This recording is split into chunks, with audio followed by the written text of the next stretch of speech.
students. Today we are going to take up a new lesson, that is lesson number 5 from the book Flamingo. The title of the lesson is Indigo, and the writer is Louis Fisher. Louis Fisher is one of the most trusted biographer, who writes the life history of some other person. So Mahatma Gandhi's authentic biographer is Louis Fisher.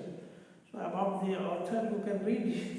He is a foreigner, and he is a foreigner. What he thinks about Gandhi, it is important. And by way of communication, he met Gandhi several times when he was writing about Gandhi, and he wrote about his arrival in India and how he started the peasant movement in Champaran. This all you are going to read here. Champaran is the foothill district, of Nepal. And it was earlier Champaran in Tirhut commissary. Now, the book is called Life of Mahatma. The Life of Mahatma Gandhi is the title of the autobiography, and from which some part what he has written about Champaran episode, about Champaran movement, the peasant movement, that has been taken out for you to read. This is the Mahatma Gandhi.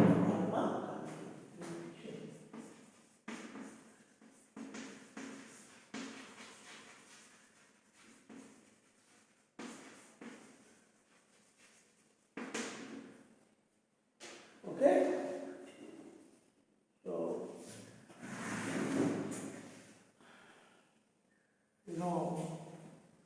Louis Fisher was born in 1896, it is given, and he died in 1917. America. He has many awards to his credit. So I told you this chapter, author describes the struggle of Gandhi for the poor people. Selfless service. This is politics, is something politicians should learn from Mahatma Gandhi, that it is a selfless service to the society. Poor peasants, how Gandhi helped them in Champaran, who had to share their crops with the British planters, British landowners. These farmers were tenants, and they were big landowners, and they were in an illicit contract with these peasants. There was a feud between the landlord, several court cases between the landlords over the cultivation of indigo, over the cultivation, compulsory cultivation of indigo, and the entire crop Britishers used to usher, to snatch from them and sell them in foreign markets. Export items were compulsory. Peasants were not ready for this, and when, to their benefit, these landlords, when this business of indigo became less profitable, or you can say non-profitable, they were exorbitant. They started extorting money from the peasants to free them from the indigo agreement. So, how Gandhi came to know about this, it is interesting. A peasant from Champaran, Rajkumar Shukla, was the pioneer, first who invited Gandhi to his place, and this peasant brought him persistently. He was so resolute. Gandhi said he was so resolute, so determined, that he accompanied Gandhi wherever he went, and finally praised him much to visit his village. Gandhiji thought that it would be a brief or a visit for a short time, but this visit took more than a year. He visited Champaran twice, spent 2 important years of his life, and there he found the poor people. Not only he politicized the issue and threatened the Britishers with the mass agitation, with the Satyagraha movement, experimentation or starting of Satyagraha there, but also he started doing some welfare job, health conditions, educational conditions in Champaran were so poor. Gandhiji was very sad. He, along with his wife and other disciples, did some social work there in the field of education and health. So this is the way we are talking about Gandhian politics. So his politics is a selfless service. What is Gandhian politics? That is a selfless service to the society. Louis Fisher has tried to highlight this. So this incident was just after Gandhi's arrival. So when he became popular, Louis Fisher met Mahatma Gandhi for the first time. He accepts that he met him in 1942 and asked him a very simple question. What was that? He wanted to know, Louis Fisher wanted to know, how did Gandhi think of driving away Britishers from India? Then Gandhi told him that it is a story, you will have to go back in 1916. I will start from there. At that time, I was in a movement in Champaran, and Champaran movement gave me an idea to order Britishers to leave my country and to let Indians rule India. Is that clear? So, I hope many things are clear if you will read this. The chapter is the struggle of Gandhi for the poor peasants of Champaran who had to share their crops with the British planters, British owners, landowners, and the Indigo Agreement. And the Indigo Agreement had made their life miserable, and freedom from that, the landowners started charging money for freeing them from that agreement, which was now non-profitable.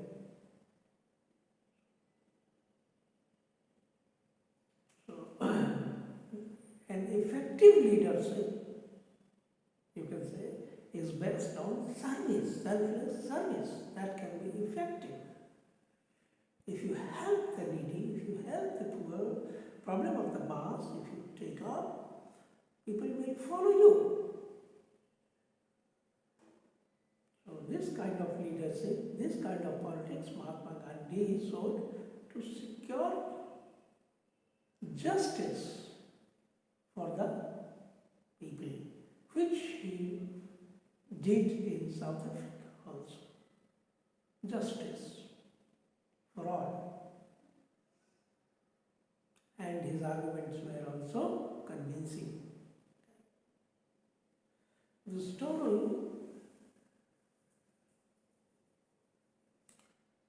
according to the old agreement I told you, Indigo Agreement, the planters had to produce indigo on 15% of the land and give it entirely as a rent to the owners who made money by exporting them.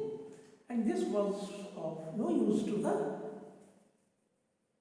sharecroppers, tenants, to the cultivators, to the peasants, and landlords were making money.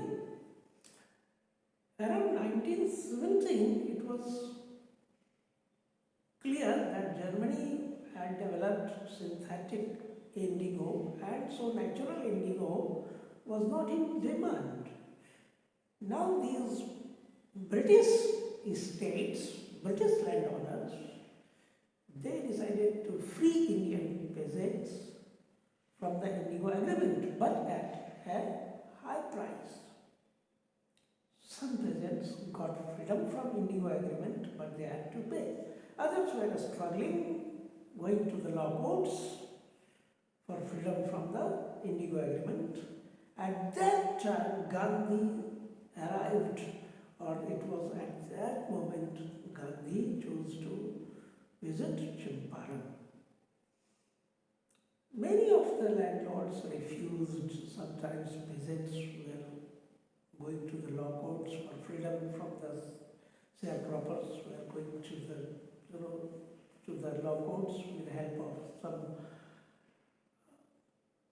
advocates, some lawyers, and such was Rajkumar Shukla, whose lawyer was Dr. Rajendra Prasad, the first president of India in Patna. He was Rajkumar Shukla's lawyer, and interestingly in this story, you will see Gandhiji found the caste system prevalent in India so strong that at Rajendra Prasad's house, the housekeepers did not allow Gandhi to draw water from the well because they were unaware of Rajendra Prasad was not present, but the housekeepers allowed Gandhi to stay in the house because Rajkumar Shukla was an old client and Gandhi was his. Gandhiji accompanied Rajkumar Shukla. Later on, Gandhi wrote letters to J.V. Kriplani and others, and many other leaders came to help Gandhi, and Gandhi berated them for taking money from these sharecroppers who were poor. They said landlords are exploiting them, and these Indian lawyers, why they are charging money for their justice, and say, Gandhi said, no more justice from the court in this regard. It will now be a natural justice. Just once and for all, the problem has to be resolved at some higher level. And Gandhi did it. And then refund was also from whom money was charged by the landlords. And indigo cultivation disappeared from that Champaran area. So this happened towards the end of the election also. Gandhi, I told you, his social service in the field of education and health, poverty, to alleviate poverty, and his volunteers who worked there, this has been mentioned in this story. So who was Rajkumar Shukla? Rajkumar Shukla was a poor sharecropper and a victim of the British landlords. Is that clear? Though he was illiterate, but he was resolute, determined to fight, to tell Gandhi to help him, and Gandhi, at his behest, came to Champaran. He thought it would be a very short visit, but it turned out to be a long visit. And Gandhi said it was a turning point in his freedom struggle against the British. It laid the stone for independence movement, fight for the independence in India. Is that clear?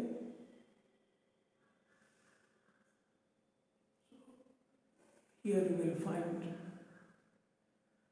the reference to Charles Freer Andrews. Andrews was an English pacifist leader, and he became an ardent, a devotee of Mahatma Gandhi. And Freer Andrews, Indian lawyers thought to seek help from Andrews, but Gandhi said no, because he is a Britisher and he will fight against the Britishers for us. This is cunning, and we want to fight for the truth, and so we don't want any tactics. So we will not engage Charles Freer Andrews for being a Christian or for being a Britisher man. They will fight. This was their fight, and they will fight by themselves. It is an Indian fight. No foreigner should interfere in their fight. So, what was his? Mohandas Karamchand Gandhi was a highly intelligent and perceptive man. His fundamental principles were non-violence and self-reliance. His entire political campaign for the development of the country, his politics was of development of the country. And so,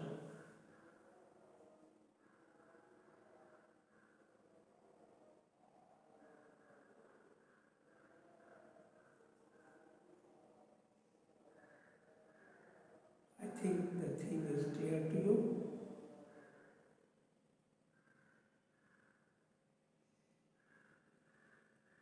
Next time we will do with the question answers or some problems. If you have, you can contact me. In this whole, there are references to J.V. Kripalani of Muzaffarpur, and other prominent advocates, lawyers. They assembled to help Gandhi. There was a huge agitation. The description is there. You can see on page number 49, you can say.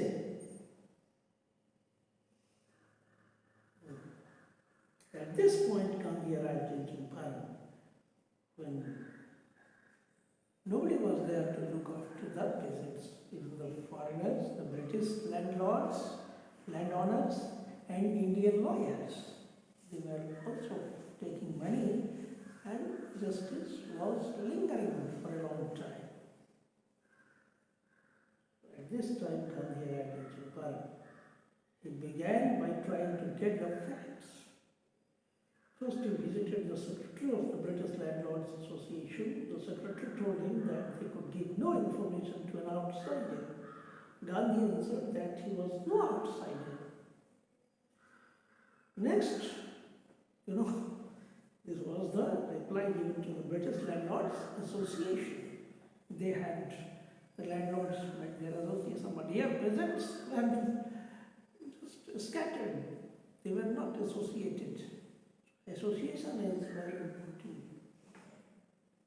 British Landlords Association was there, and the secretary refused Gandhi. Next, this was a private organization, landlords organization, of the landowners organization. Gandhi thought to complain against them to the government official. Gandhi called on the British official, commissioner of the Tirhut division. I told you at that time it was in Tirhut division. And the commissioner, first of all, he was a Britisher, and British officers, he tried, Gandhi said, proceeded to bully me. Bully, threatened me. And advised me forthwith to leave Gandhi, to leave Champaran. Just he threatened, and he started telling him, taking him good, just a bad counseling, you can say. A bad counseling to Gandhi, to leave Tirhut, not only Champaran but Tirhut, in larger area of Bihar, the commissionary. He advised him, counseled him in that way. But Gandhi did not leave. That was a bad counsel. He proceeded to Motihari, the capital of Champaran. Gandhi proceeded there. Several lawyers accompanied him at the railway station. A vast multitude greeted Gandhi. He went to a house and, using it as his headquarters, continued his investigations. He went to the villages and contacted the peasants, and he wrote down everything. He made a report, last report for the case. And at that time, Gandhi came to know that Britishers had maltreated a nearby village. He went to see that peasant decided to go there and see. British government was afraid of the agitation. He had not proceeded far when the police superintendent's messenger overtook him and ordered him to return to town, not to go to the village side in his carriage, return in his carriage. Gandhi complied. The messenger drove Gandhi home, where he served him with an official notice to quit Champaran immediately. Gandhi complied means he followed the order. He did not go there to the peasant's house. He went to his house. There he received a letter, and it was an order to leave Champaran. Quit means leave Champaran immediately. Gandhi signed a receipt that I have received your letter and notice, and on that notice he wrote defiance that he would disobey the order. That likewise I am not going to follow, means I am not going to leave. In consequence, Gandhi received summons. Summons means court orders to appear in the court the next day. And all night Gandhi remained awake. He telegraphed Rajendra Prasad to come from Bihar with influential friends. He sent instructions to the ashram. He wired a full report to the viceroy. So he engaged, spent money, and he did all what he could do for the welfare of the peasants. All the lawyers came. Morning found the town of Motihari black with peasants. They did not know Gandhi's record in South Africa. So the morning was cloud. Peasants' gathering was so huge that government could not control them. There was spontaneous demonstration in thousands. And the courthouse was the beginning of their liberation from the fear of the British. So Gandhi said, make these peasants fearless. They fear from the British, and that is their problem. So make them fearless. So these peasants stood fearlessly against the British officers, and this was the beginning of the revolt. The officials felt powerless without Gandhi's cooperation. He helped them regulate the crowd. He was polite and friendly. He was giving them concrete proof that their might hitherto dreaded, till now, feared, and unquestioned could be challenged by Indians. So he united the lawyers. He showed the Britishers the power of the mass, and this way the court cases were dropped. How the agreement, what happened to the Indigo movement, it is here. Several days later, Gandhi received a written communication from the magistrate informing him that the Lieutenant Governor of the province had ordered the case to be dropped. No law and order case was there. Civil disobedience had triumphed, page number 51. Sir, later they reached the second. In June, Gandhi was summoned to Sir Edward Gate, the Lieutenant Governor. Before he went, he met leading associates and again set detailed plans for civil disobedience if he should not return. If government arrested him, what were the plans? Gandhi and for protracted interviews with the Lieutenant Governor, who was as a result appointed an official commission of inquiry into the Indigo sharecroppers' situation. The commission consisted of landlords, government officials, and Gandhi as the sole representative of the peasants. And the commission decided everything. And Gandhi remained in Champaran. And the commission inquired the matter. The matter was clear that peasants were the sufferers. They were exploited.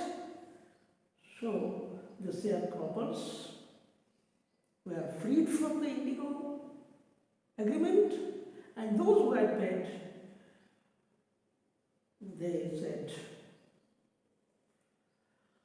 to refund money to the peasants who had paid for freedom from the Indigo. He says that he asked only 50%. There is adamant. So Gandhi said the breaking the deadlock was important. Money was not important.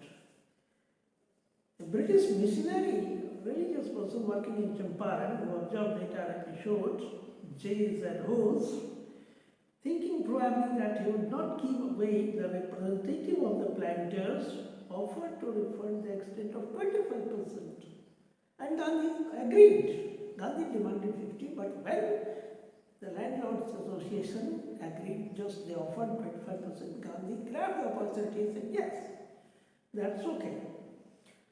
So, landlords had been obliged to surrender part of the money and a major part of their prestige.